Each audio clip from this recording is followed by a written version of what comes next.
আরজিকরের খুনিদের রাজ্য সরকার আড়াল করার দাবিতে প্রদেশ কংগ্রেসের সভাপতি অধীর রঞ্জন চৌধুরীর নেতৃত্বে বিশাল পদযাত্রা। রিপোর্টার সমরেশ রায়, কলকাতা। আজ 29শে আগস্ট বৃহস্পতিবার ঠিক দুপুর 2টায় পশ্চিমবঙ্গ প্রদেশ কংগ্রেস কমিটির ডাকে কলেজ স্কোয়ার বিদ্যাসাগর মূর্তির সামনে থেকে শ্যামবাজার নেতাজি মূর্তির পাদদেশ পর্যন্ত এক বিশাল পদযাত্রা করলেন প্রদেশ কংগ্রেস সভাপতি অধীর রঞ্জন চৌধুরীর নেতৃত্বে। এই পদযাত্রায় অংশগ্রহণ করেন প্রদেশ কংগ্রেস সভাপতি অধীর রঞ্জন চৌধুরী।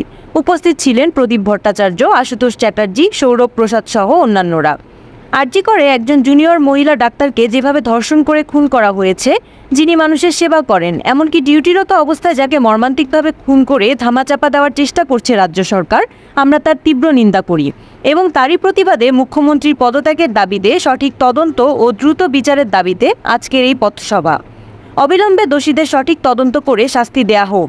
কেন দোষীদের আড়াল করে রাখা হচ্ছে? কেন মহিলাদের নিরাপত্তা নেই?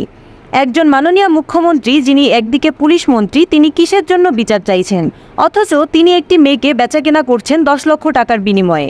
মঞ্চে দাঁড়িয়ে আরও বলেন, যেখানে এরকম দুর্ঘটনা ঘটে এবং ঘটায়, সেখানে গিয়ে এই টাকার বিনিময়ে মা বাবার মুখ বন্ধ করার চেষ্টা করেন। কিন্তু এবারে সেই সুযোগ আর হবে না। জনগণ ধরে ফেলেছে। আজ সবাই পথে নেমেছে ন্যায্য বিচারের দাবিতে, অভয়ের শাস্তির দাবিতে।